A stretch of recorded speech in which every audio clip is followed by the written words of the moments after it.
Hello, and welcome to Women Seeking Wholeness. I'm Cherie Burton, and we're heading into another in our Mary Magdalene series. This one's beautiful. We ended up going a little bit longer, but I encourage you to keep listening to the end because there are some serious beautiful gems that we unearthed together within our discussion. And she actually made me cry, which has not happened really yet on my podcast, where I was just brought into a space of her validating something for my soul that was really beautiful. I'm going to plant this now, although I don't have definitive information yet, but I will be doing a soul-based retreat called Stands Be Shine, starting, I believe our dates are October 24th through the 26th in Utah at the Zermatt Resort. So more to follow on that. I'm collaborating with some other women who are going to be really powerful to bring us into coming alive in the essence of who you are and who you were created to express as. And that will be forthcoming details on that. So check out my website as we get further along into knowing what those particulars are. And also remember that I want this podcast to be conversational. And so we're really trying to get the Facebook community rolling, and we're diving into some seriously deep stuff. So it's going to be needful that some of you process. And some of you, I know, are sharing this with your friends, and you're like, they love it and they don't know what to do with it. And there's resistance there, but yet they know some of it is true. Just so y'all know, I don't believe every little thing that my guests share, but I let it marinate and I let it sit with my soul a while until I get an answer either way. And that's happened throughout my life. And I'm sure yours too, where you have to put things on a shelf until you can figure out there's something there, but I don't quite know where to place it in my existing life and situation and paradigm. So just know that these are meant to be explorative. And so we will come to a space where we just accept that there are different ways of looking at things, but ultimately you know in your heart of hearts who you are at the soul level. And that is what we want to bring out and express in your own creative way. So I hope you listen to this long episode. You'll probably have to listen to it in segments. Aedamar Kirrane is a blessed connection for me. She is a philosopher and a spiritual writer. She has this whole background in practicing law. She lives in Ireland, so she's in the Dublin area, and I'm blessed by this technology that I get to connect with such amazing women across seas and bring their messaging to you. She received her BA in philosophy and English at University College in Dublin, and then started to meditate and just had, in a matter of weeks, this really, what would be preliminary stages to profound awakenings. And she calls it her awakening to love. So she has this decades-long coming into existence of what love means to her and how she's sharing it. And it kind of altered her life. And she felt really called to write. And so she ended up getting a master's degree in creative writing and just exploring her gift that way and letting that really express in her own soul signature. So enjoy this episode with Aedamar Kirrane. All right. Sister soul from another mother, something, whatever, across seas, my Irish twin, something or other. Aedamar. And I probably don't say your name right. How do you say your first name? You do, Cherie. Yes, yes, that is Aedamar. Yes, okay. You're pronouncing it perfectly. Oh. We connected in a very kind of magical way through an influencers network that we were part of. And we found, I don't know who commented on what post, or I think I just saw your picture. And sometimes that happens to me. Like I'll see someone and I'll kind of like start to recognize parts of their features, but it's really their essence that I'm recognizing. And so I just felt to reach out, and then you and I have just continued this beautiful, our connect. Oh, I remember now. You had posted about the rose, and and then you mentioned that's correct. I remember that too. Like, and so I just had it, not help myself. And there were all these synchronicities in our paths. And even though you live in Ireland, it's true. I just knew we had to connect. So this is, how long ago was this? Yeah, absolutely. Yeah. That's a couple of years. That's at least 2 years ago, Cherie. It's amazing. Yeah. So we just knew that we had this like Magdalene connection, which at the time I didn't fully recognize that at the essence of that and what it means.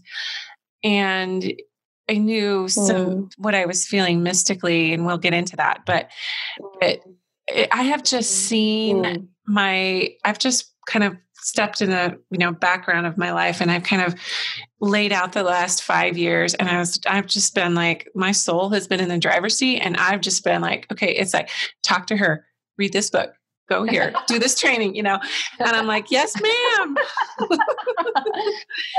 So that's wonderful. And so I think a lot of us are having the same experience. Yeah. I meet so many, there are never any accidents when you say yes to the soul.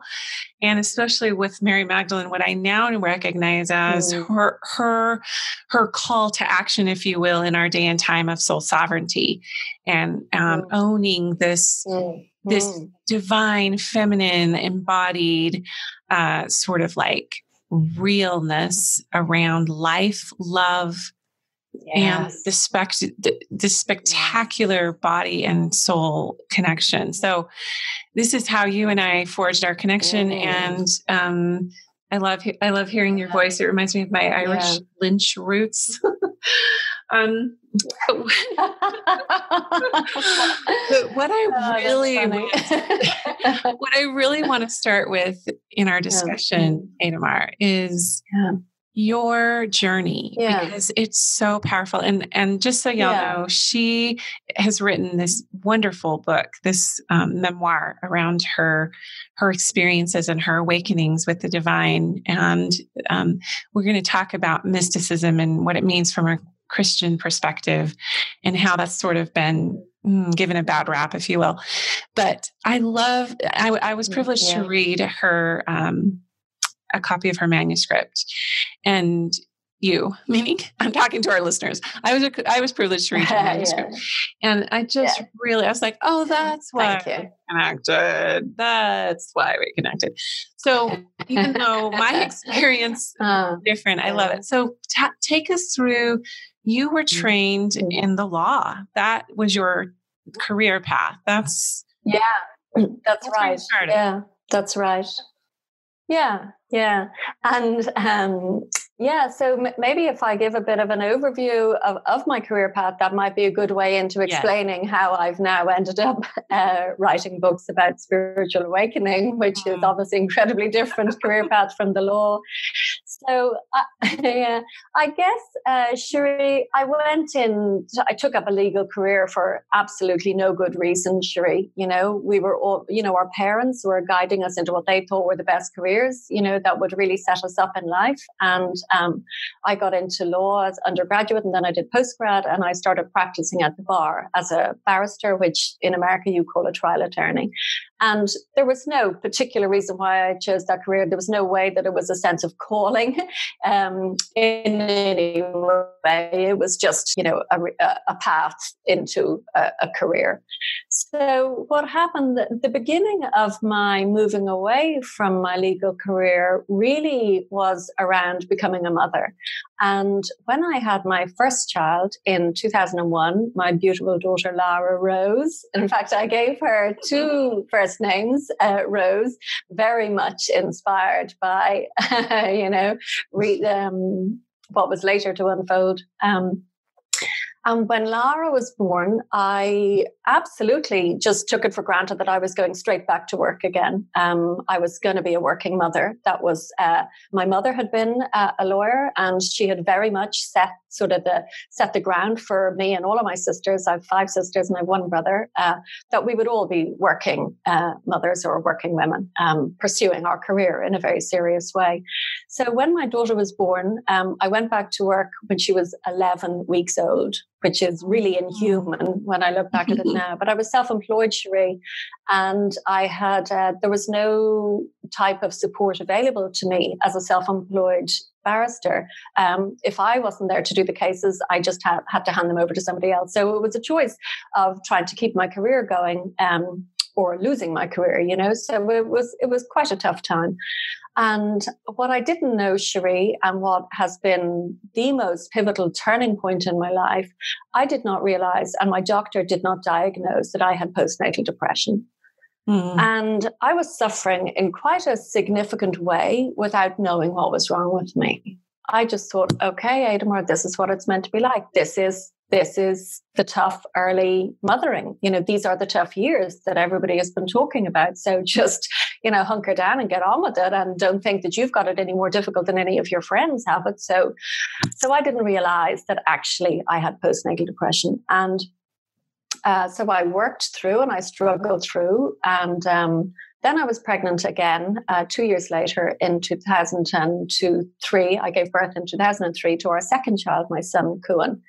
And when I was pregnant with Kuan, in an absolute moment of inspiration that I actually think was a blessing from him in my womb, I just was inspired to say to myself one day, I have postnatal depression.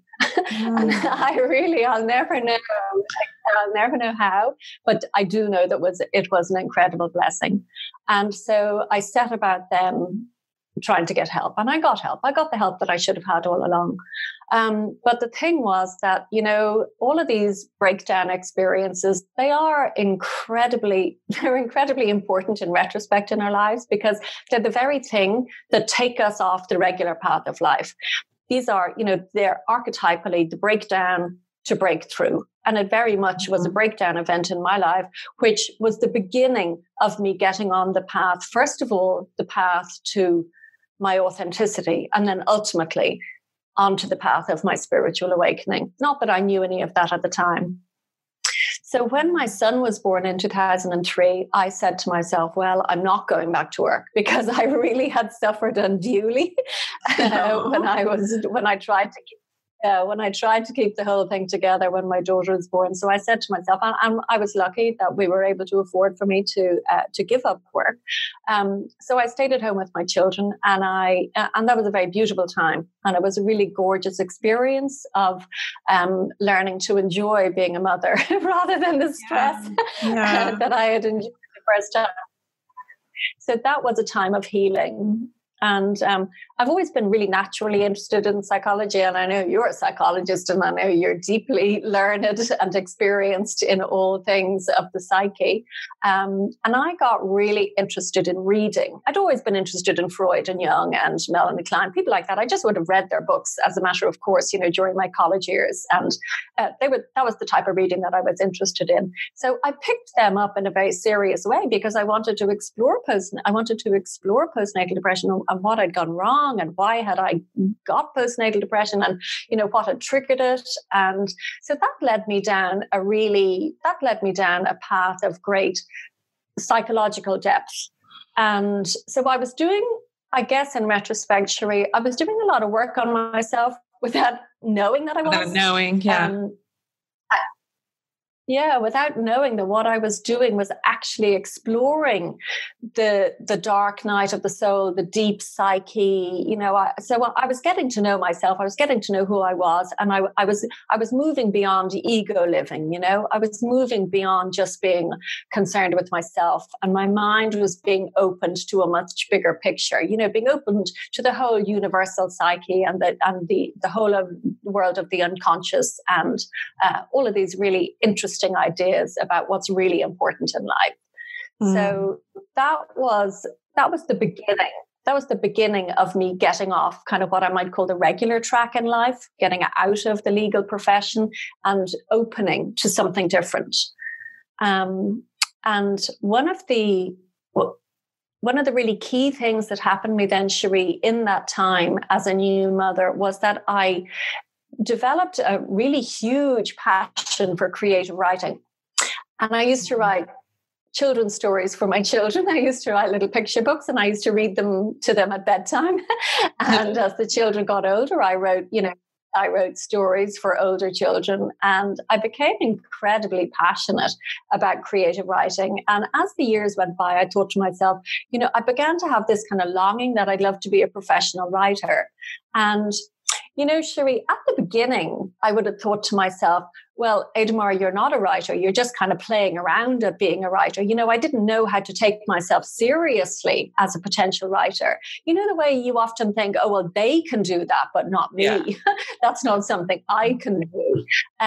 So bit by bit, I realized that actually I do want to seriously pursue the path of becoming a writer. So with that in mind, I decided that I would go back to university and start studying again. And I did an English literature and philosophy degree. And the whole plan was going to prime me to be well positioned to apply for the Masters in Creative Writing in University College Dublin. So that was my big plan, was to become a writer. And not at first I'd wanted to be a children's writer, but now I had kind of progressed to writing adult and fiction. And so I really wanted to become a novelist. And that was my absolute plan and passion until the spiritual awakening intervened. Cherie, I had a really clear career path planned out for myself. I wanted to be a famous Irish totally novelist. Understand that. Exactly. Yeah. So when the spirit comes calling, your own plans just get wiped and pushed to the side. And but that was my journey, Cherie. That was me getting off the regular path of life, getting off the career track of being a lawyer, opening myself to my creativity, opening myself to my depth, to the depth of my psyche, doing the work on myself that brought me into my authenticity, brought me into what I call post-ego living, and really trying to live life from a real place of clarity about who I am and what I want to do with my life. And who I want to be in the world, and how I want to be with my family, with my husband, with my children, with my friends.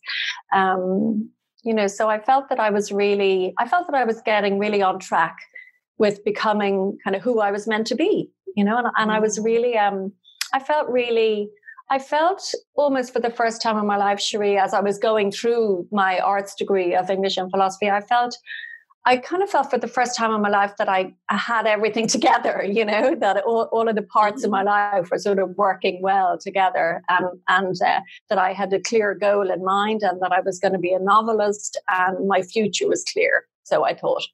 But you were always, you were raised, because in Catholicism, in Ireland, that's the predominant faith, correct? That's, yeah. Yes. So you were raised, even though you had this path of academia and wanting to pursue a career, and you had this beautiful heart for motherhood, but you also had your own spiritual questions and longings, and by nature and by, I just know we've talked about this. You were in your church going, hey, this feels beautiful. There's more though. Like you've had that knowing. Yeah. Yes, absolutely, Cherie. I did. Yeah. So in Ireland, we, up until the last 20 years, we would obviously have been described as a Catholic country, Now, not everybody was a Catholic, but it was, as you say, it was very much the predominant religion. And Ireland identified itself, sort of socially, culturally, politically, that there was a huge Catholic influence on our public life and on our private life. And so yes, from a very early age. So my parents were deeply religious, from small rural towns in the west of Ireland, and they had been brought up in a really, what I would say now, highly conservative, really conservative Catholicism. And they brought that to their parenting of us. And what I realized, in my very early adulthood was that the way religion was taught and conducted in Ireland was, it was really missing something incredibly fundamental and incredibly integral. Primarily love, the love of Jesus was really missing from a huge amount of the Christianity and the Catholicism that was practiced in Ireland. There was a lot of judgment, there was a lot of narrow-mindedness, there was a lot of intolerance, judgment of people that are different different, or people that think differently, or people that believe differently. So from my early adulthood, I was very alive to the fact that there was a whole lot more to the truth of my religion than I witnessed being practiced, on a day-to-day basis or on a week-to-week basis on Sundays. And the interesting thing to me, Cherie, is that I wasn't really aware of the depth of my interest in spirituality. It was just something that just came so naturally and instinctively to me that I didn't even name it. I just lived with a really deep sense of the divine. I lived with a really deep sense of the higher realm of life, the higher living, higher knowing, higher loving, what we would, what in the olden days we would have called heaven, or the spiritual realm. But I had a really deep sense of the presence of the spirit world, of the holiness and the sacredness of another realm. That was really, that was just part and parcel of who I was, Cherie. And I didn't name it, as I say. It didn't even arise for me to need to put names or terminology on this. It's just the way I was. You just had this purity of wanting to know how to get to the heart of things. And this is very true for many of the Sisters of the Rose. I'm just going to say that. And all women, and all men for that matter. But this, when you talk about sitting in a religious environment that's, let's be honest, largely run by men, there's absolutely. Even though there's this honoring of Mary that I love that Catholics do that. Not a lot of religions do that, but I love, and I loved going to Europe to see Mary everywhere. But there's also this when you talk about the sacred and the holiness, and you had a sense of that. It's because the soul works upon that. The soul works in that realm. Yeah.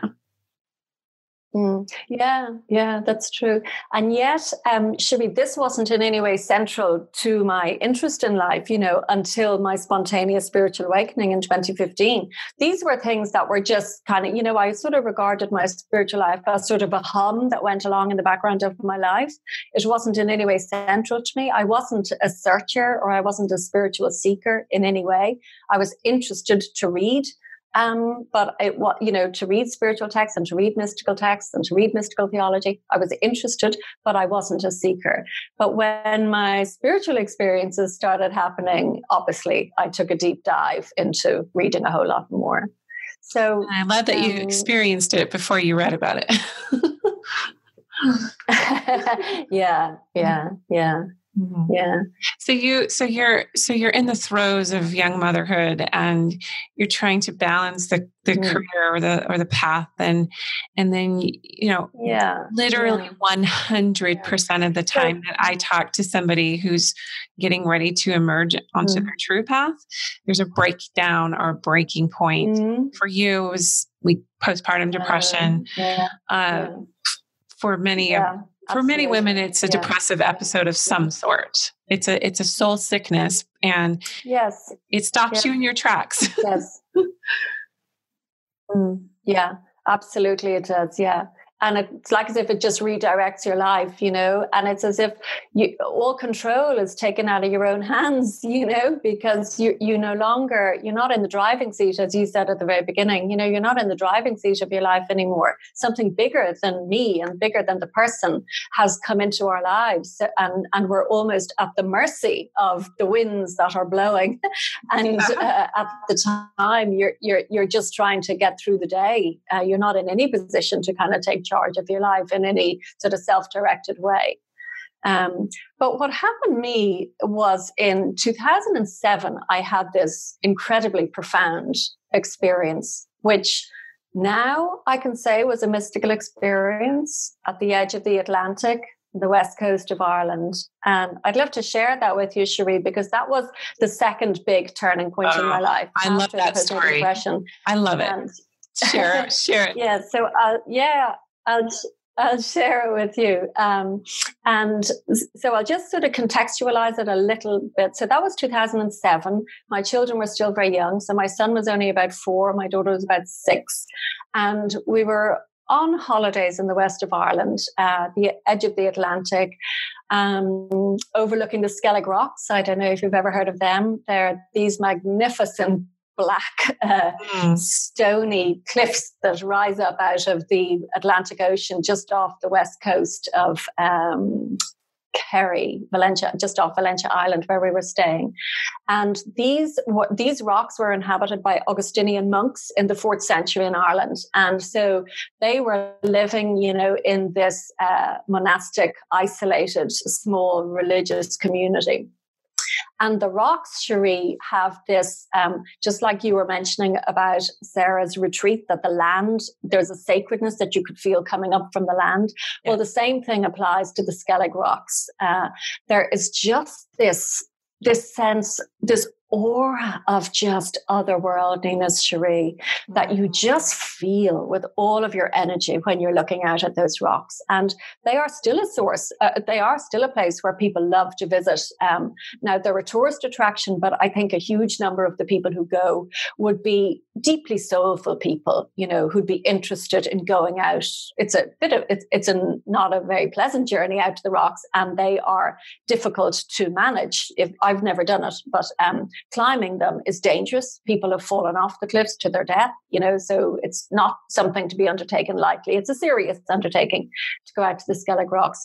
But so one evening we were on our summer holidays, and so I'll just give a tiny little bit of context here, which is to say that, Cherie, all of my life, from my very youngest memories, around the age of 2 or 3, I have always had these really unusual experiences of feeling myself in a sense, feeling my mind to become detached from the supposed real world.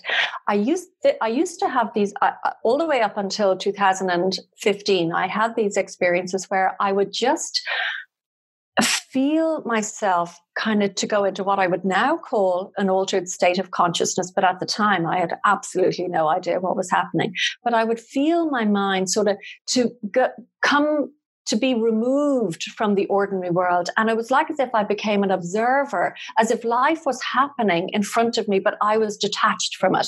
There was this crucial gap between me. And when that happened, and it would last maybe for a number of minutes, for a number of hours, and then as I got older, for a number of days. But when that happened, I used to feel as if I was kind of floating in this in-between space, almost in between worlds. But I wasn't obviously able to describe it like that to myself until very recently. So I was always very passive in the experience. I would never be able to make it happen. I never knew what triggered it to happen. There was no kind of method, rhyme, or reason to when or how it happened or how long it would last. But it just came over me, and I had no control to stop it or to start it. So one of those experiences of becoming detached began to happen as I was walking along the Atlantic coast that evening. I went out for a walk coming up to sunset, say around 8 o'clock. I'd put the kids to bed. My husband was at home, and I went out for a walk, which I really adore to do. I love walking. It's a real pleasure for me to walk on my own, particularly in nature, and also in very barren and in remote, isolated places. It's like as if my soul can kind of finally breathe, you get it, and particularly when the Atlantic Ocean, next stop America, the space is vast and your soul can unfold. And I really, I feel as if I come alive when I'm in that type of an environment. So this evening, that evening that I'm talking about in 2007, I was walking along by the Atlantic Ocean. I was looking out at the Skellig Rocks when I began to feel this mood of detachment come over me. And I was familiar with it. It didn't trouble me. It wasn't something that was of any concern to me. But this evening, Cherie, as I walked, the mood began to develop in this incredibly accelerated way, in a really exponentially, in a way that I had never experienced before. It just got more and more and more intense. And the further I walked, the more detached I felt. Now, at that time, I only had the language of saying I felt detached. I wasn't able to say in any way that I was was feeling, for example, my spirit leaving my body or myself entering an altered state of consciousness. I didn't have that kind of language. But the best way that I would now describe it is that, well, actually, no, I'm jumping too far ahead. So I was walking and I was getting towards this tiny little harbour that's called Glanleam Harbour, and it's down the side of a steep, winding path down the side of a hill. And as I got to the harbour at the bottom of this hill, it's a really small enclosed harbour. Only about, say, 5 or 10 little fishing boats would fit at the little pier at the harbour. The little beach was empty. And I was so incredibly consumed by this experience of this really extreme sense of detachment that I stopped walking. And I just stood there, almost kind of almost paralyzed, just not even any longer looking out at the ocean, just quite consumed with this experience. But the thing was that I wasn't in any way scared because I had this amazing sense of beauty. Cherie, it was like I felt as if my whole being was being carried peacefully into ultimately a sublime place of peace. Mm-hmm. Like, it's almost impossible to describe it, Cherie. It was like as if I was just floating. Now I might say it's like as if I was floating to heaven. Like, it was just so surreal and unreal and unusual. And yet I felt an incredible sense of peace and light and safety. I didn't feel in any way that I was at risk. I didn't feel nervous. I didn't feel frightened. I felt consumed by a sense of beauty. And so I didn't have any say in the matter as to whether this happened or not. I couldn't stop it or start it. It was happening despite me. Mm. But so my whole being floated into this state of peace or this place of peace. I can't say which. And I just felt this incredible sense of almost like this, as if I had stepped into eternity, Cherie, as if I had stepped into the realm of peace itself. And I don't know how long it lasted, Cherie, but my guess is that it lasted maybe about 20 minutes, half an hour, 45 minutes. I've no idea. I've no way of calculating how long it lasted. But it then began to end. This it's like as if the feeling of peace began to end, or as if I was being delivered back to the real world, because I had become completely unaware of my surroundings. I had completely lost awareness of my body, the beach, the sea, the world. I had really gone in my whole being to another realm. And now that I was being delivered back to, so my awareness was coming back to me, or I was coming back into the awareness of this material physical universe. Cherie, I was devastated. I didn't want to come back. I wanted to stay in this place of peace. I wanted to stay there forever because I knew that I had arrived in a place that would be impossible to recreate in this ordinary physical material universe. Mm. And I was really upset. I didn't want to come back. I didn't want it to end. And I began to get, I was kind of getting a little bit agitated, and I was saying, well, what can I do to make this last forever? What can I do to keep this going? And one of the ways that I try to draw an analogy is between, for example, at the physical level, if you've been to the dentist and your mouth has been numbed to get a filling, and then when the numbness begins to wear off and you begin to get this kind of tingling sensation of feeling coming back into your mouth. So if you can imagine that at the level of the mind, that's what it was like, sort of awareness was slowly coming back to me, or I was becoming aware that I was actually on the beach at the edge of the Atlantic Ocean in Ireland, back sort of in my body or in the real world, in inverted commas again. Mm-hmm. And I was really deeply upset, really, to tell you the truth, Cherie. I was just really upset. I just did not want to be back in this universe or in this world again. So I said to myself, in a moment of inspiration, I said, well, Aedamar, what could you do? What could you do to continue with this feeling forever? And I don't even know how I even thought to ask myself that question, but suddenly, Cherie, and spontaneously, an answer announced itself in my head, completely out of the blue. And the answer that came to me was, I would walk into that mountainside and re-enter the womb of Christ. Mm. And that's interesting Now, phraseology. That's so, the womb of Christ is so interesting. I had to sit with that for a minute. So interesting. You explained it, and I was like, oh, wow. Yeah. Yeah. I mean, I had never heard that phrase before, Cherie. It's absolutely not a phrase. It's not part of any of my background or any of my reading. I had never heard the phrase before. And I was absolutely gobsmacked, first of all, that this voice had spoken inside my head, which I didn't think was my voice, but yet it seemed to be me speaking to myself. And yet, how could I say something to myself that I had never heard before, or I had no plan to say this to myself? And yet the words, Cherie, were spoken with a profound sense of clarity and authority. And I knew it was just deeply, deeply, deeply meaningful, even though, of course, I couldn't understand it, Cherie. I mean, what does that mean to say I would walk into that mountainside? Now, there was a mountain on the other side of the harbour to my right. As I looked out to the ocean, a little bit down the coast, there was this huge mountain. And I realized that, so I was still kind of in this semi-state of consciousness, I suppose you'd say. And so I began to kind of, I was trying to find a way to get back into that beautiful state of peace. So I thought, well, if I did go over to that mountainside, what would I do? How would I follow through on this idea of entering the mountainside?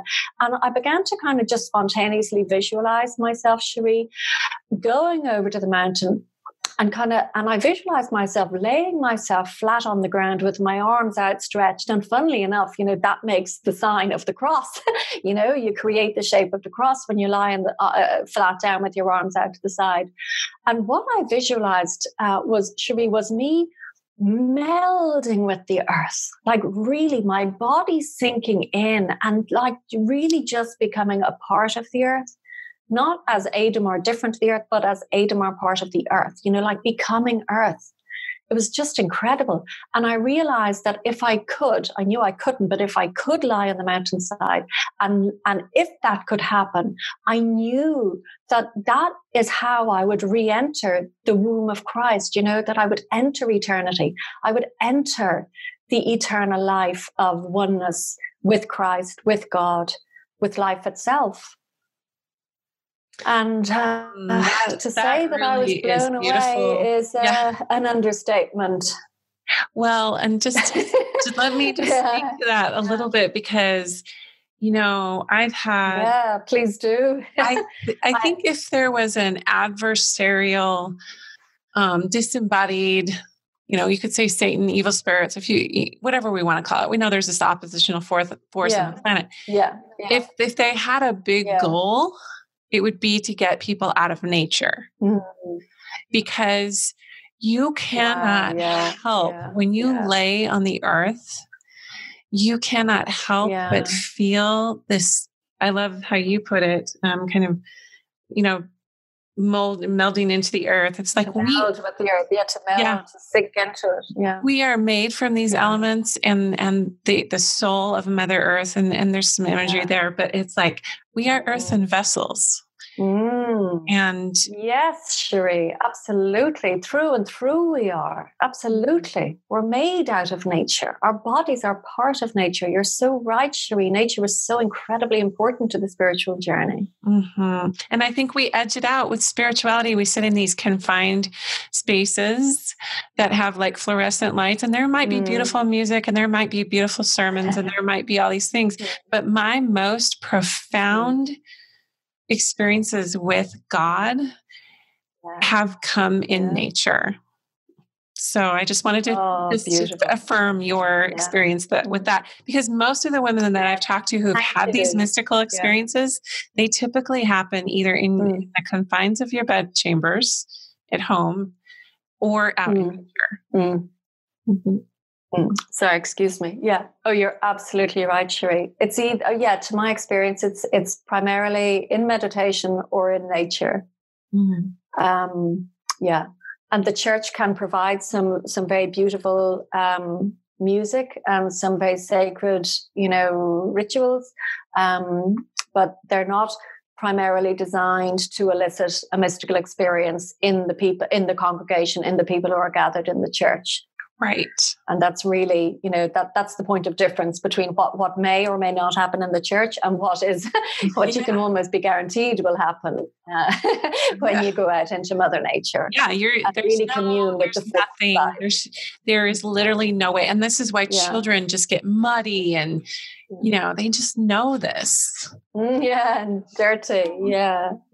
And actually, I'd love to share one of my absolutely favorite quotes from my favorite philosopher, Schelling, 17th century German Enlightenment philosopher. And he said that, so he was exploring the relationship between the created world and the creative force, what it is that brings us all into existence. And he said that nature is God giving birth to itself.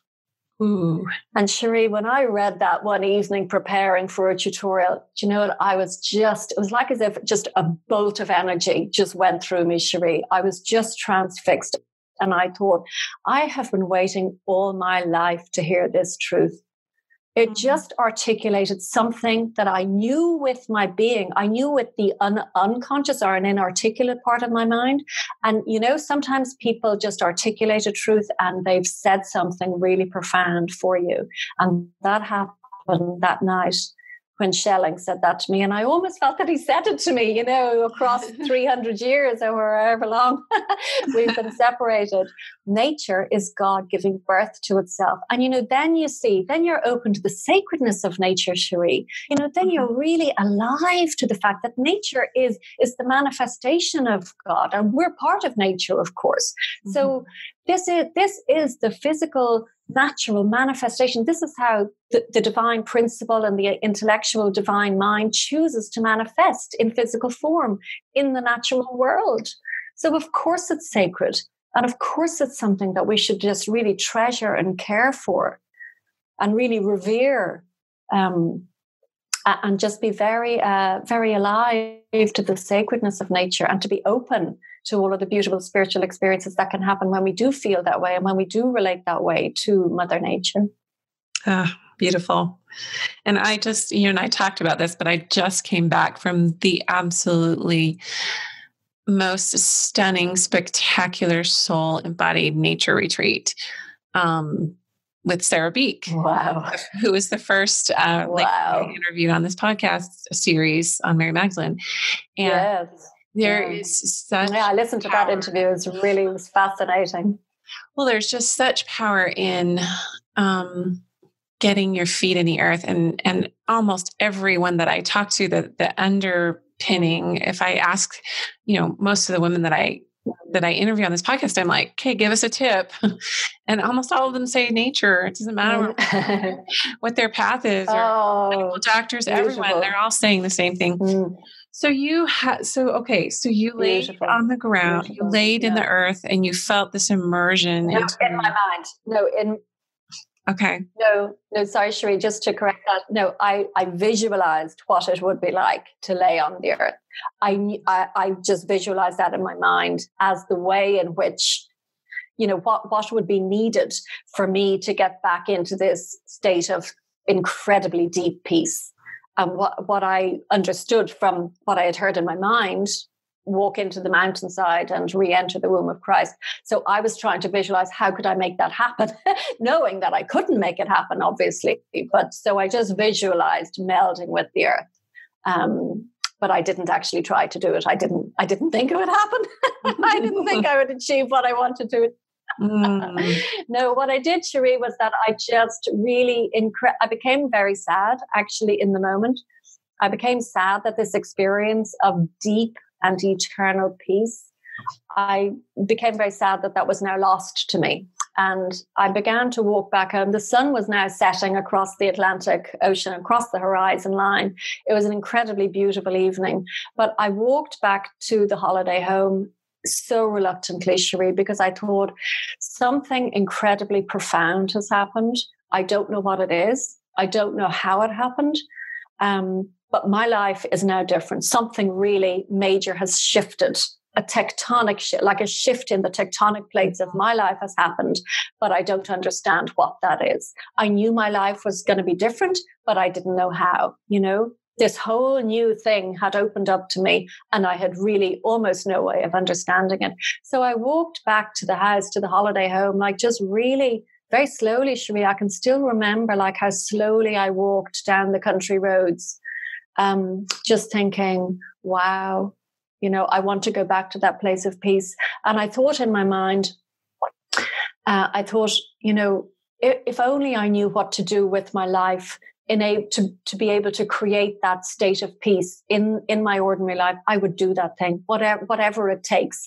And funnily enough, in retrospect, Cherie, when I remember sort of making that kind of private vow to myself, if only I could find out, what I now know was the whole path of spiritual awakening, coming into this lived awareness that I now have of the incredible, inherent, innate spirituality of life.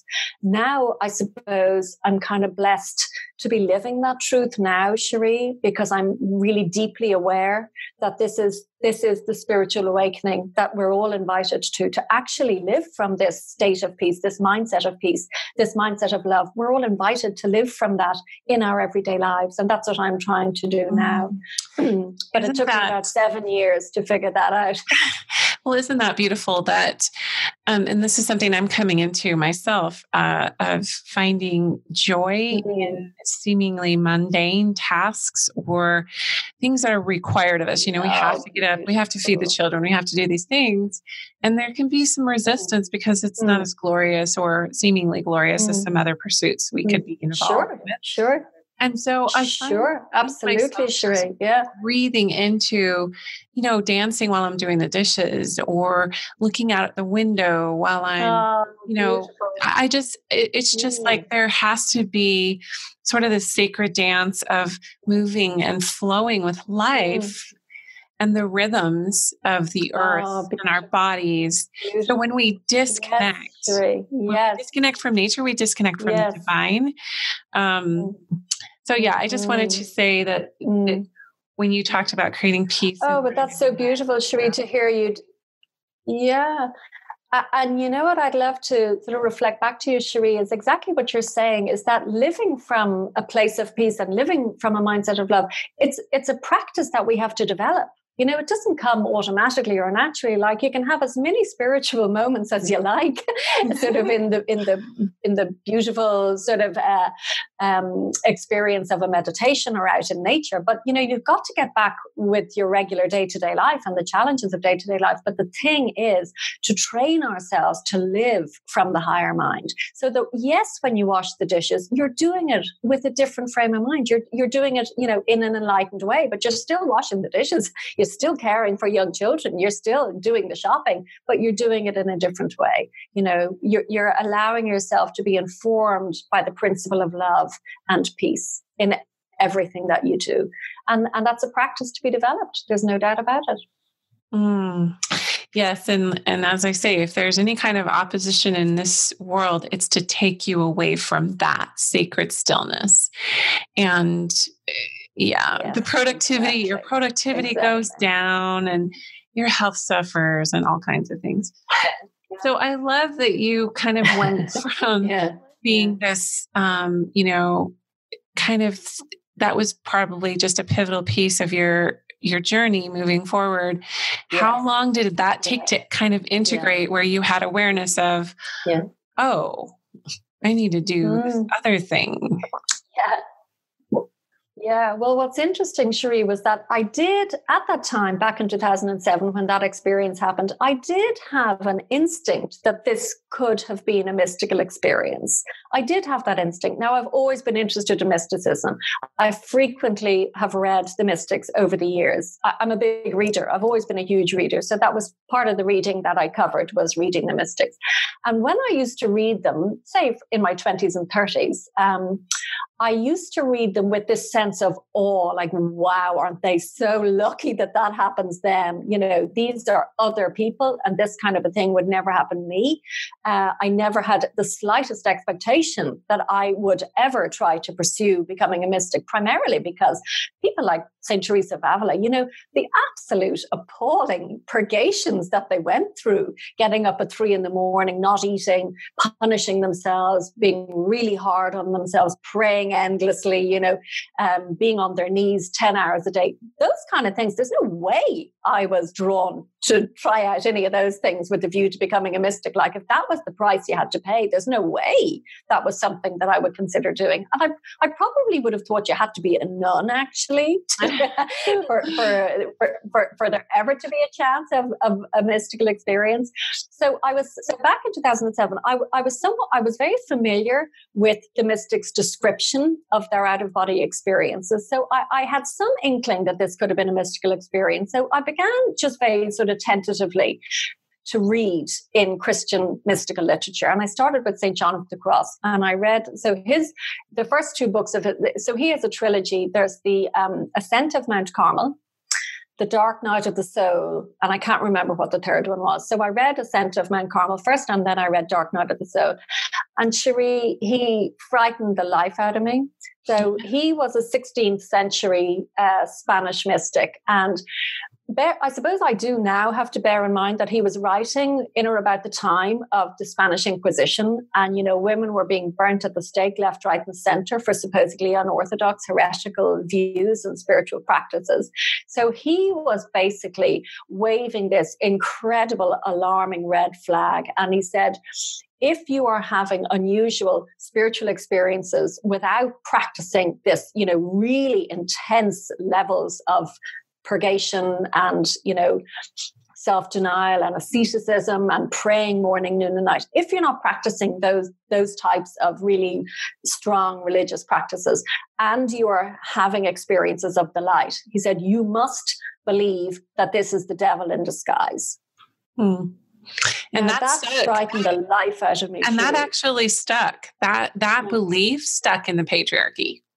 Yes. It did, Cherie, absolutely. And it was very much, I suppose there's a lot of threads, a lot of roads that fed into this whole lack of a mystical component in Christianity in the West.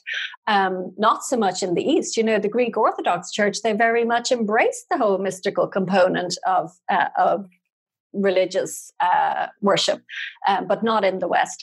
So yes, so he really frightened me, Cherie. I thought, wow, so I had this incredible contradiction in my mind. I knew that the experience that I had lived through was incredibly beautiful and felt incredibly holy and felt sacred. And yet he told me, because I hadn't been practicing and trying, and praying and doing all of the things the mystics used to do. Well, and there's also this thing of like you said, this asceticism, like self-denial and subjugation and all of these, really, really radical surrender practices of denying your soul, denying you.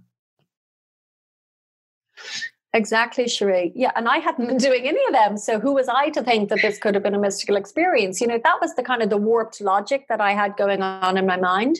So I kind of put it out of my mind, Cherie, that it could have been mystical, but my interest in reading in mystical literature across all of the faith traditions was really ignited. So I began to read very deeply. And so I was kind of holding this paradox in my mind that I was reading these mystics and all of their incredibly beautiful experiences, but I was telling myself that, Aedamar, this isn't for you. Like, don't forget that you're just reading this at kind of a theoretical, intellectual level. You're just interested in their stories, but don't think and don't try. And I didn't try to make it happen to myself because I was scared. I thought, well, Aedamar, you're dabbling with things maybe you don't know about, so don't even go there. That was my attitude.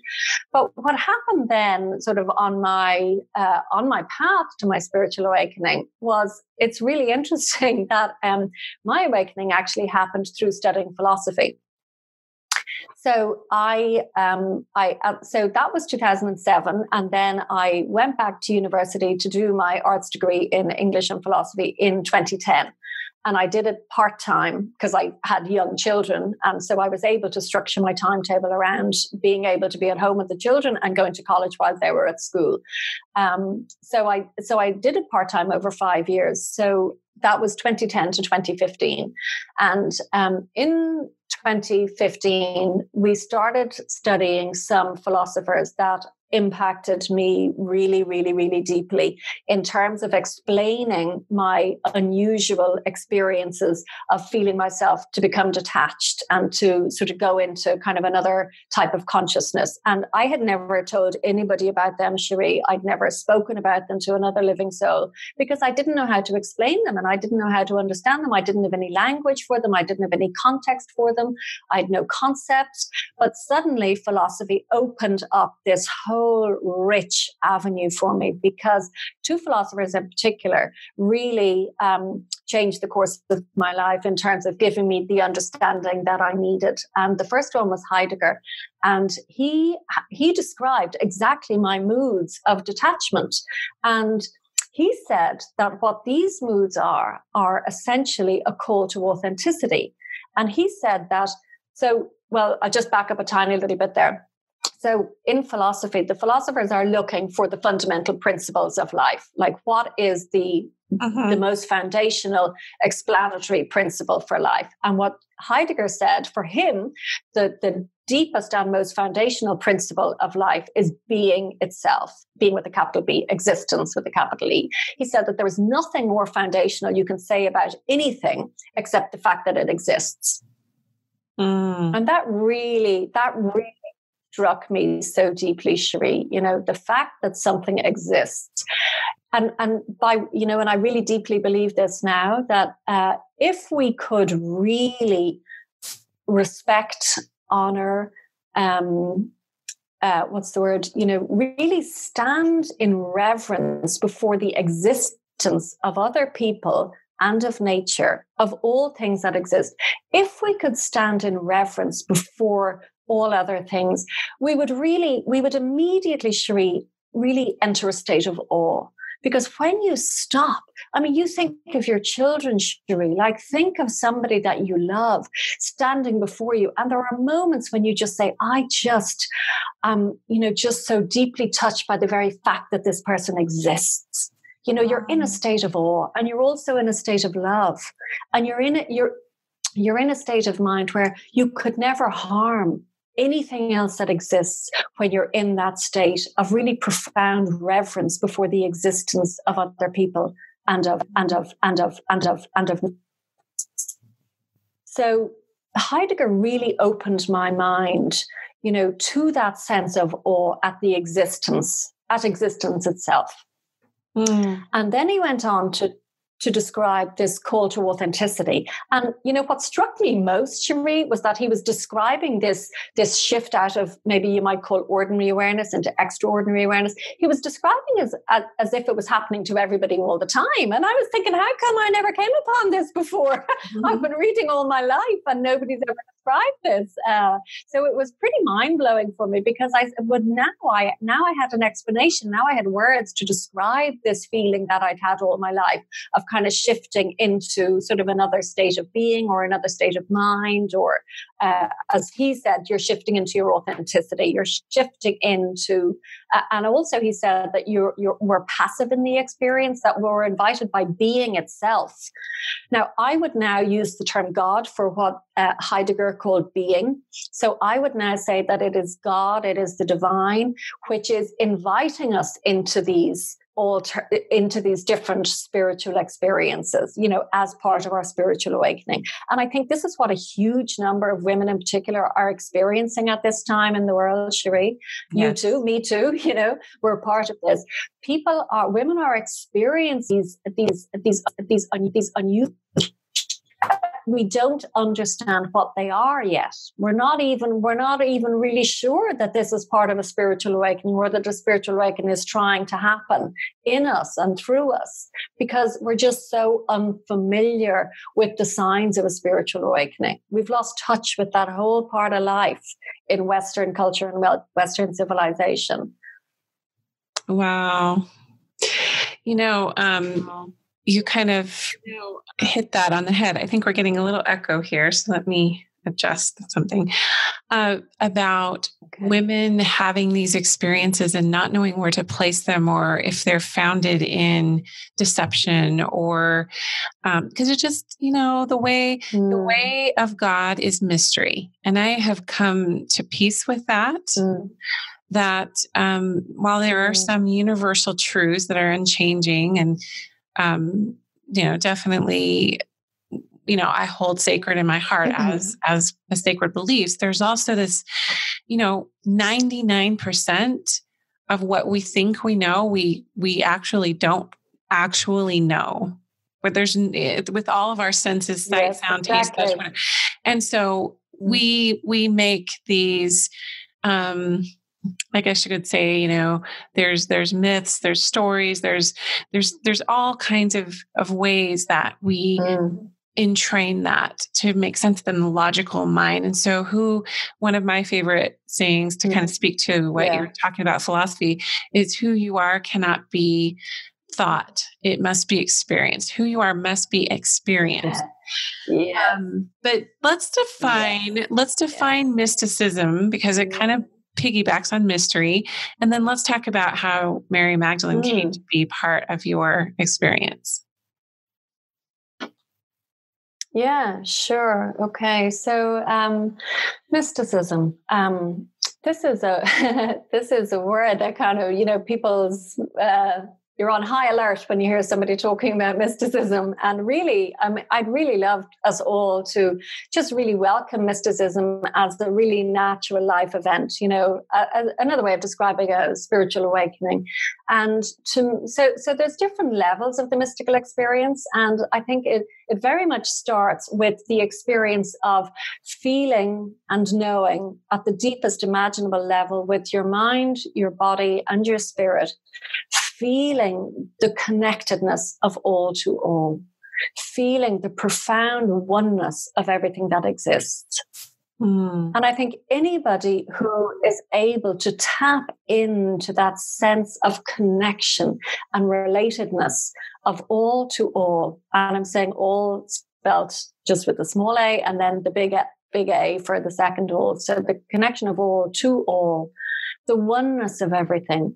I mean, when we can really allow the truth of the oneness of everything to just really be felt in our heart, in our soul, in our mind, in our body, I think that's the beginning of the mystical journey, really, to appreciate the oneness of everything. Now, the mystic then, that, on the path to spiritual awakening, we can be gifted with incredibly sublime experiences. We can be gifted with, and this is, written throughout the mystical literature of all of the traditions going back thousands of years. There are experiences where people can be brought out of their body. Their spirit can rise out of their body and can rise into the light. And I'm incredibly sort of grateful to be able to say that I have been blessed to have that experience on a number of occasions. And it is a sublime, exquisite, beautiful, sacred, holy experience, Cherie. And it almost defies description to explain what happens. So that's just, that's just sort of the best I can do now. But what I'd really love the key thing that I want to share is that when one experiences the light in this way, the light is love. The light is pure love. And this is the core of my calling, is to share with whoever I can reach that God is love, that the light is love, and that we are creations of light and we are creations of love. We, Cherie, have been called forth out of the mind of God as creations of love. And when we come into this awareness, Cherie, like when people really open the eyes of their mind, their soul, and their spirit to hear in a new way that we are all beings of light and love, we're human beings of light and love, then we'll all begin to live as beings of light of love, Cherie. That's the path to peace. That's the path to healing. When more and more and more of us begin to accept the truth of what we are human spiritual beings. We are human divine beings, and we are created by love, out of love, for love. I love that. So beautiful. Yeah, So that's the mystic journey, and that's the mystic path. And one thing, that I've really deeply come to realize, Cherie, is that you don't need to have a mystical experience to live as a mystic. No. This is, I think, a lot of people. Now, I never, ever, ever did anything to try to trigger a mystical experience. It was so completely spontaneous for me, Cherie. I sat to meditate, and I was clueless about meditation, absolutely clueless. Somebody suggested it to me at a time when my father had recently passed away, and I was really deeply heartbroken. I was deeply mourning the loss of him. He was incredibly special to me. And somebody said to me, "Why don't you meditate?" And so I just sat down as a real innocent abroad, Cherie, sat down on my kitchen table and closed my eyes with no planning, no expectation. I didn't even know that, spiritual things could happen in meditation. I was so completely clueless. And I sometimes wonder, was it my absolute naivety, my lack of expectation or planning or hope that actually opened me to be quite a pure sort of, just to sit on my kitchen chair in quite a pure way. And then spiritual things did begin to happen in my meditations. But what I really love to sort of emphasize is that you don't need to have a spiritual or a mystical experience in order to live as a mystic. You can choose to adopt the attitude of love, the mindset of love. It's a choice. The mystic comes out of his or her beautiful spiritual experiences. And as you said earlier on, Cherie, you're still washing the dishes. You're still looking after the children. And so the mystical experience is like a template. It's a really obviously incredibly beautiful, ideal experience. But what you try to do then is you try to raise your ordinary life up to that level. And you simply do that by choosing to do it, Cherie. It's just a choice. You can choose, and I'm really inviting as many people as possible to choose to live, with the spiritually awakened mindset, with the mystic mindset of love, that all is one, and we're all connected, and we're all related, and we must treat each other with love, and and engender peace everywhere we go. Yeah. So you don't need the experiences, and some people can get caught up with kind of almost something that's closer to magic than mysticism, by trying to chase spiritual experiences. Right. And so I really do recommend that. My favorite mystic is Meister Eckhart, and he was talking about that idea of, trying to sort of engender or generate a mystical experience yourself. And he said, you may very well succeed in having a mystical experience, but you won't succeed in having God. They're two different things. A spiritual experience, that's a spiritual ego thing, because I've been on different quests and whatever, and I notice when the harder I try, the more distant God feels when I'm really trying to control it. And there is so something about that, like "Let It Be," that song by the Beatles. I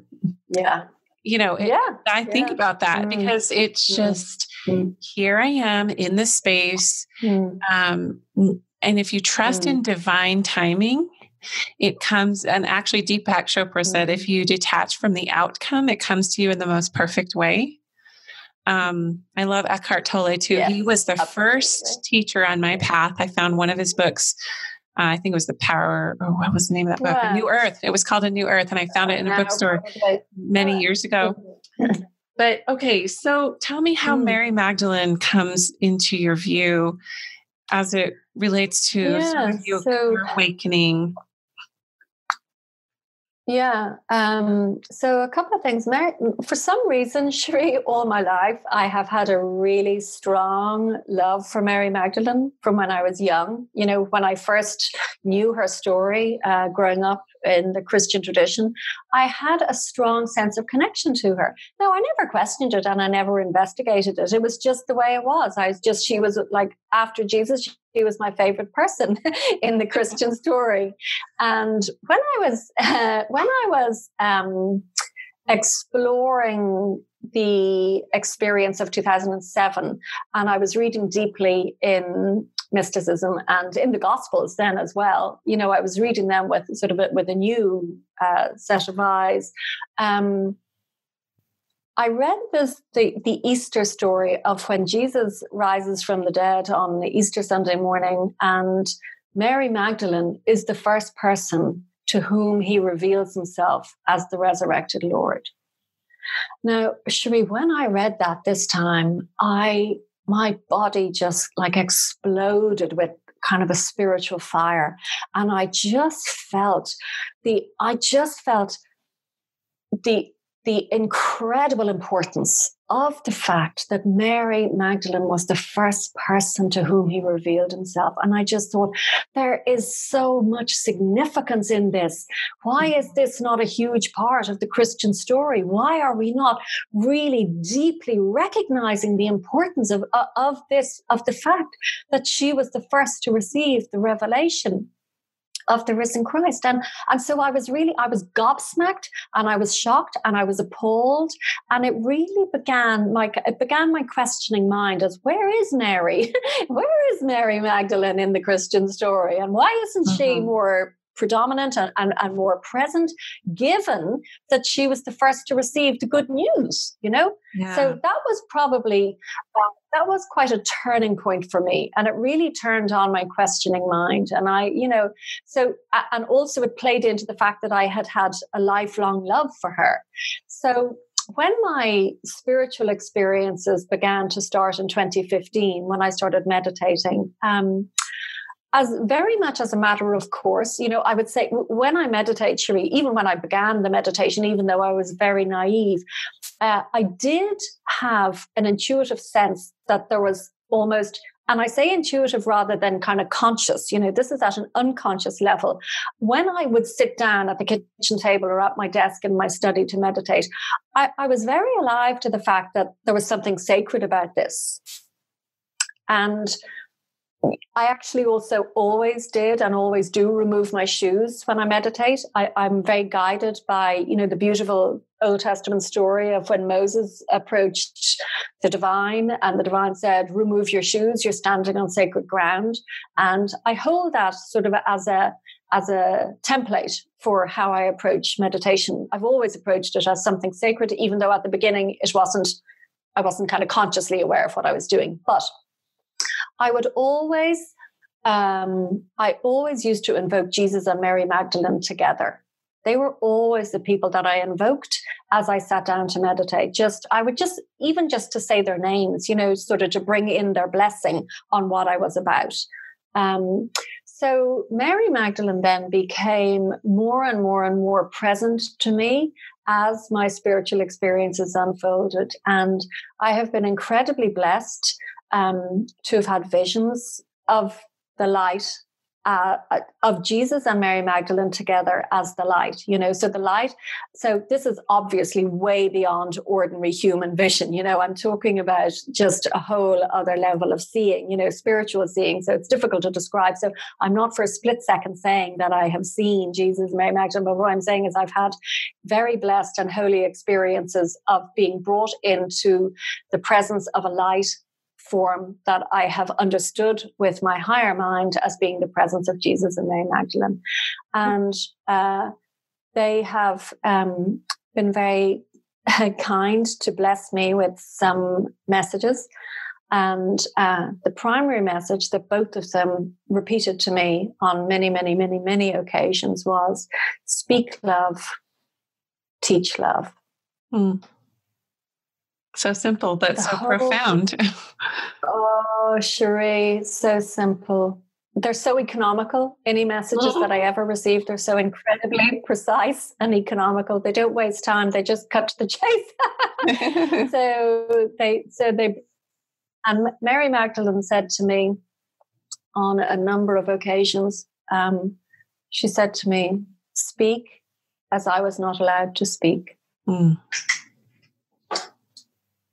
I've gotten the exact same message, literally the exact same message. I'm not even kidding. Are you serious? I'm literally not kidding. Oh my goodness. Yeah, I have it written somewhere. Tell me, could you share? Yeah, just... Can you remember the experience? Would you like to share? I'd love to hear. It was just a moment of journaling and just connecting in and breathing. Yeah. And this was probably about a year ago. And it was right after my trip to the Mary Magdalene sites in France, the pilgrimage. And I thought, if I could whittle it down for you, Soul and Mary, what is it that you want? I was kind of like, what do you want from me? Like, not like, why am I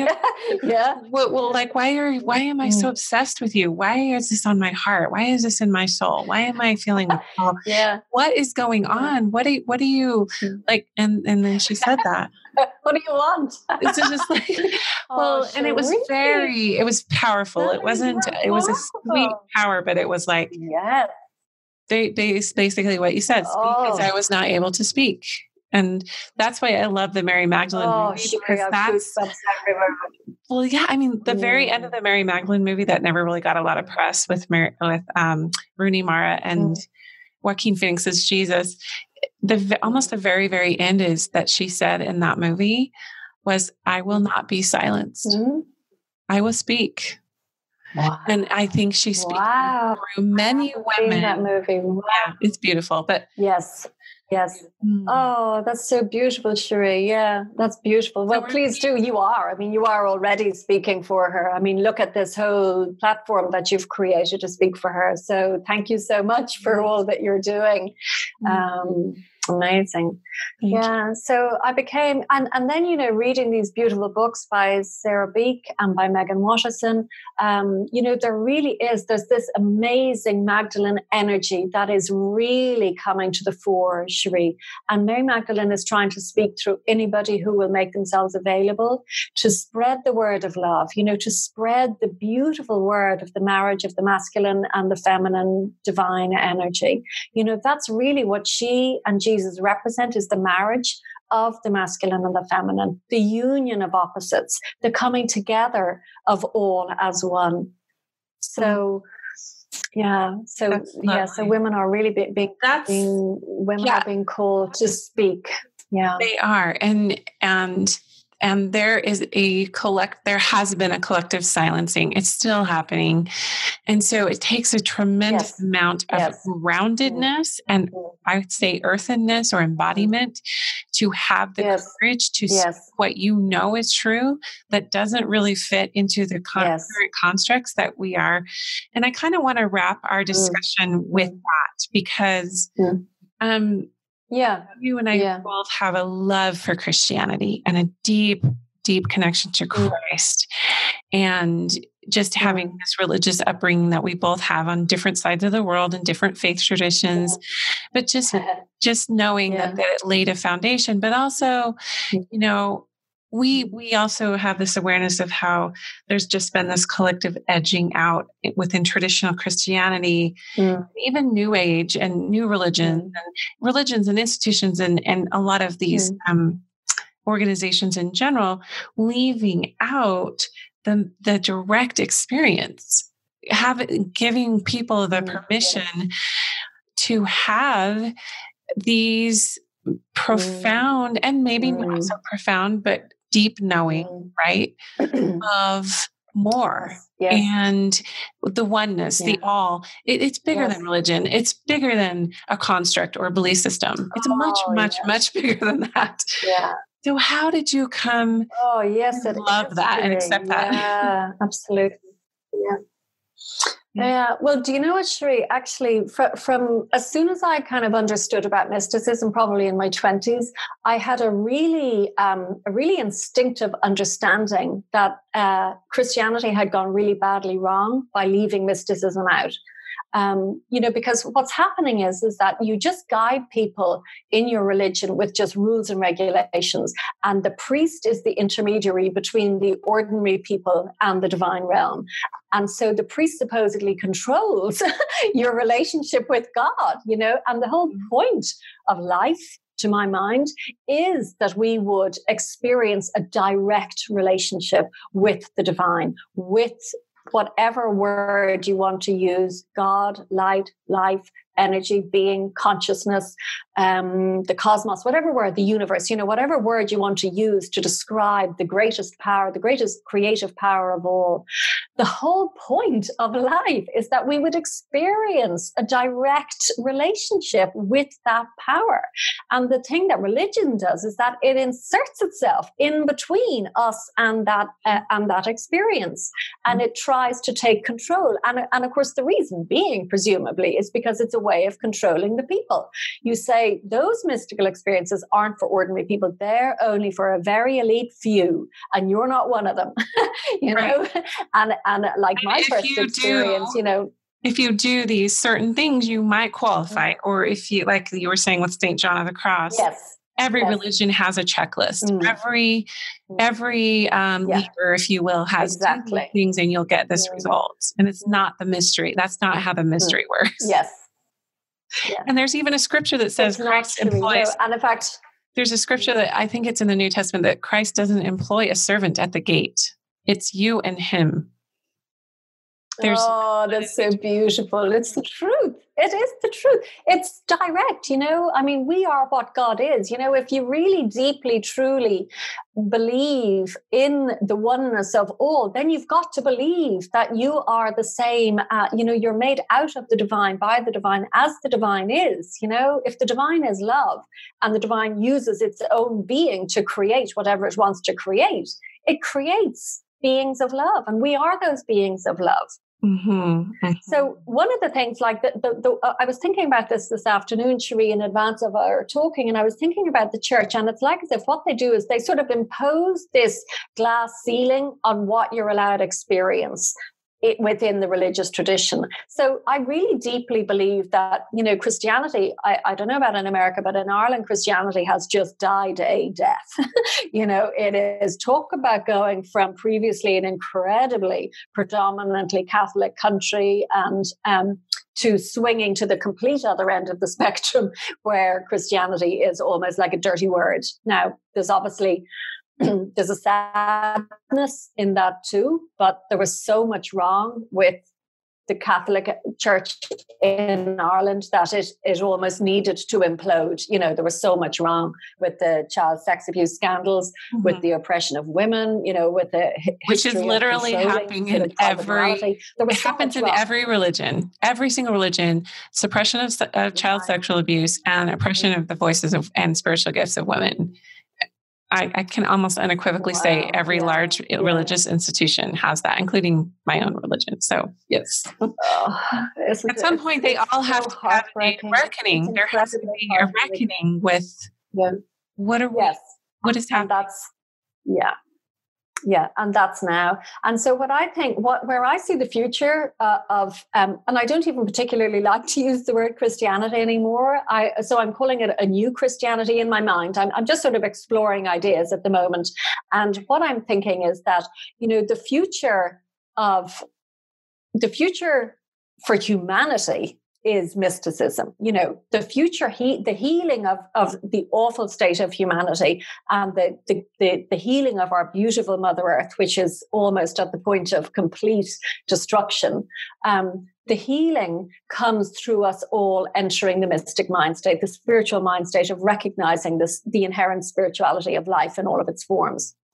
And so I really deeply think that the future, there was this very famous Catholic theologian called Karl Rahner, and he very famously said at the end of the last millennium that the future Christian will be a mystic or will not be at all.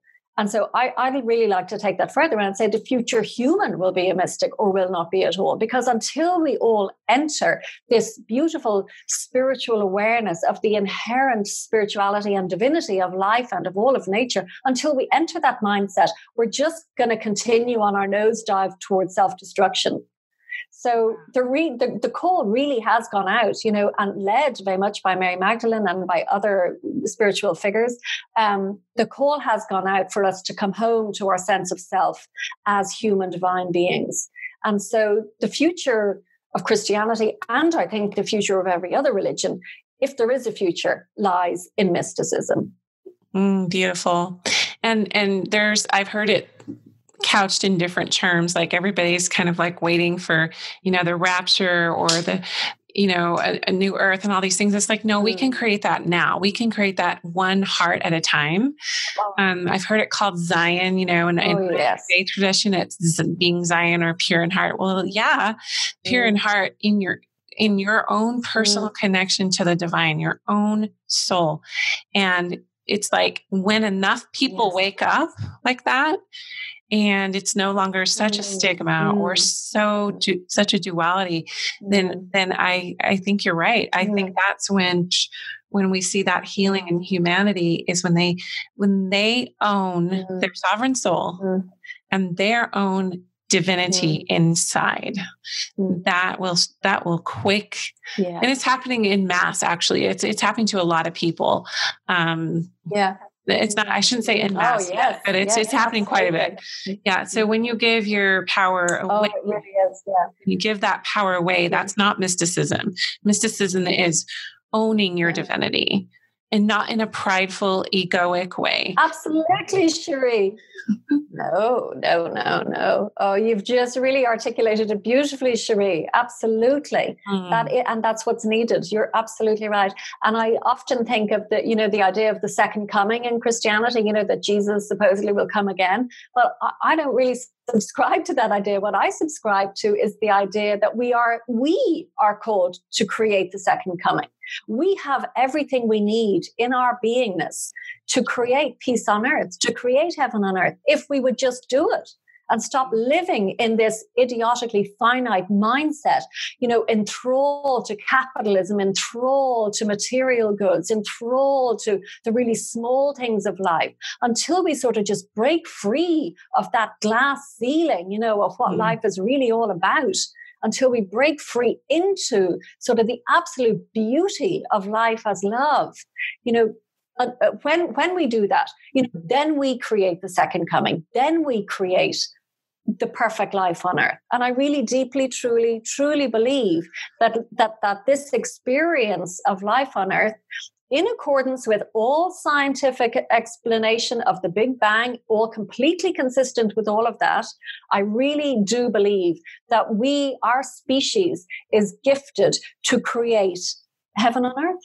I really do. I think we have the potential, the capacity, and I think that's the whole thinking behind our particular species, is that we can create something transcendent while we still live within the finite space-time continuum. And I think that's the miracle of life, Cherie, that the human is gifted to experience something beyond this realm, yet while we still live within this realm. And that's the beauty. And you're spot on in my book, because we are entering that ascension, albeit very subtly and gradually, but it's a strong feeling and movement. And so archetypes will come through for different people. Some people don't resonate with Mary Magdalene, and they're very strong Christian, or they love her, but it's not their thing. So they might resonate with a different strong feminine archetype or something, or an animal or something. I agree with you. Yes. I have been feeling for the past few years, but I just haven't known how to place it till you put it like that. That, part of my goal in life from the time I was a very young girl was to experience Christ as the beloved, like see him, have a union in terms of like a vision, or have him talk to me and call me by name. So I always had that longing. And what I've learned is that I'm not going to let go of that desire, but at the same time too, I feel so strongly, like you were saying, there could, I don't know for sure if there's a literal, all these doctrines, but I do know that we can experience him coming to us personally. And you could call it a second coming. Oh, yes. You could call it a lot of things. And I just know that all of these beautiful, principles weave into, becoming pure in heart, and then gathering around others who are awakening to being pure in heart and owning their soul sovereignty and saying, I can love you and honor you. But this is me. and this is how the divine comes to me. Yes. And just if enough cultures, people honor that, then we will have this healing, this global healing, and we are all called to it. If so people listening to this podcast, they're called to it. So wow, they are. Absolutely. We could. You and I just invite. Yes, please. Yeah. I'd just love to offer you a reflection on what you've just shared, that beautiful sense of longing that you've had all your life, that you really to want to experience Christ as your beloved and you as his. That's incredibly beautiful and very sacred. And what I'd love to invite you to maybe consider is that the longing that you feel in yourself is equally Christ's longing for you, Cherie. It's equally, I very much now understand this longing that we feel is actually part of the call. It's part of you coming into closer and closer and closer relationship with the Christ. So I really am, I'm very touched by the sacredness of your longing. And I think it's a really rich path for you to explore, not as I say, trying to kind of make something happen, but to let something happen, to let that longing develop into something richer and more, just into something richer. I'm really touched by the fact that you have that longing. It's lovely to hear. Okay, you're not supposed to make me cry. Like, that's not part of the program.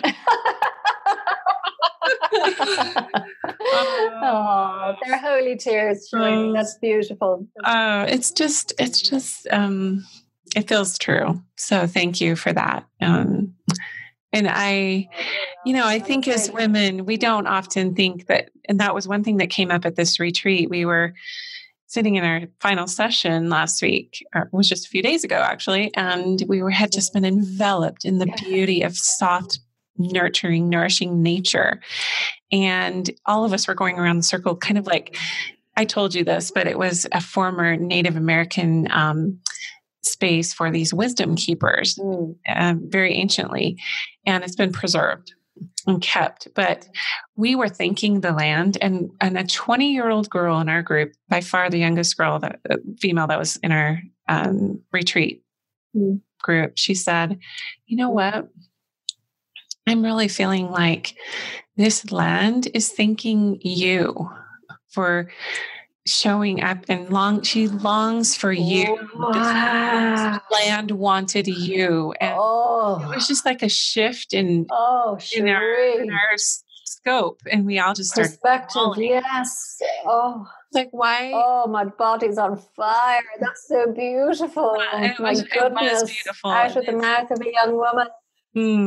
From the mouth of babes. And that's the truth, Cherie. You see, of course the earth has consciousness, and of course it was possible and very real that she was experiencing the earth to thank you, and then she was a messenger for the earth to tell all of the rest of you in the group that the earth is thanking you, and so everything has consciousness, Even a stone, to my mind, has really deep, steady, still consciousness. I really believe, if we're made out of consciousness itself, of course, everything has consciousness. So our experiences have their own consciousness. You're longing for Christ. Like that longing itself has consciousness. I know you do yoga. I know you're a yoga teacher. And one of we're probably going on too long here, but anyway, I'll tell you this little anecdote from my yoga teacher. I have a very incredibly beautiful yoga teacher called Eleanor Dawson in Dublin. And I was only new to yoga about 2 years ago. And she explained to the class and to me that each yoga pose has its own consciousness. And so she said, that's why we do a yoga movement or asana, I think it's called, 3 times. The first time you just kind of get used to the mechanical movements of it for your body. The second time you enter into a relationship with the movement. And the third time you allow the consciousness of the pose to present itself. And that blew me away, Cherie, because it really just confirmed this intuition that I have that everything has consciousness. Everything. Everything is actually sacred. If we if we sort of push away the veil, the veil that gives kind of just physical material presence to things, if we push that away and really look with aweful eyes, full of awe, if we look with awe, we'll see the sacredness of everything. Mm-hmm. Yes, and that goes right back to the everyday creating peace in ordinary life, which is the spiritual practice of all spiritual practices. And I'm learning. Yeah, it is, Cherie. There's no getting away from it. Oh, yeah. And I get to practice it every day of the week, Cherie. I mean, it doesn't matter where you are on your journey. You still have teenage children, and you still have, you still have the day-to-day stuff that has to be done. But now we want to do it, from a higher place. Right. And thank you. Oh, it's been so gorgeous. So beautiful. Cherie, poetic. Just everything about your Cherie, it's been just amazing.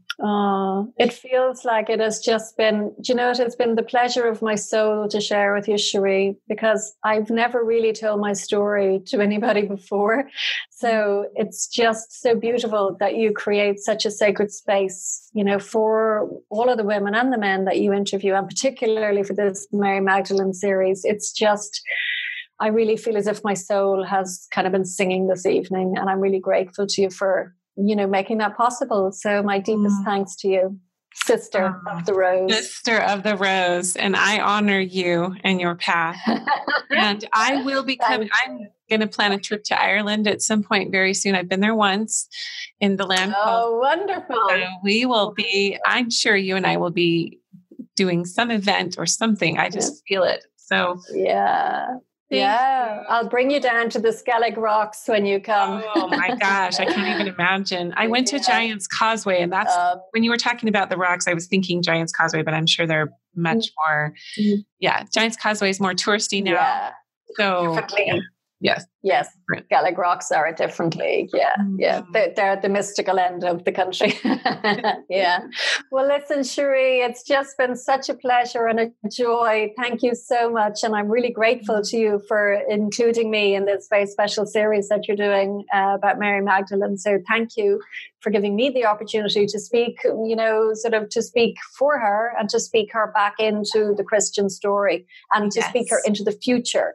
The mystical future of wherever we're going as followers of Jesus and Mary Magdalene. Thank you. And can you please leave our listeners with how to connect with you and also the name of the title that you shared with me that just came to you for your book? Thank writing. You. Yeah. So, thank you, Cherie. Yeah. So my website is my name, which is aedamarkirrane.com, which is an unusual name. But maybe you'll be able to spell it on your, on whatever goes with the podcast. Yes. And so that's my website. I have a blog and I have a small podcast that I haven't really developed yet. And what was the second question you asked me, Cherie? Oh, the name of contact me? The beautiful name of your book. Oh, yes, my book. Yeah. So I have just finished writing the manuscript of this book about the first year of my spiritual awakening. And the working title is now A Call to Love, Laying the Mystical Foundations for a New Christianity. Sister, that is really lovely. Thank you, Cherie. So the call has gone out, love has called us all home, and let's all kind of join arms, let's link arms in love and walk home together. Love that visual. Thank you so much, Aedamar. This was lovely. I hope you all enjoyed that. I love the profound insight and the liberating feeling of being able to create your own depth of spirituality and connectedness to the beloved, and however you define that. Aedamar has some beautiful offerings on her website, which there are links to in our show note. Please stay in touch for those of you interested in coming into a soul-centric retreat that I will be doing in October, the 24th through the 26th in Utah. More details to follow on that. Until our next Mary Magdalene episode in the series, have a beautiful week.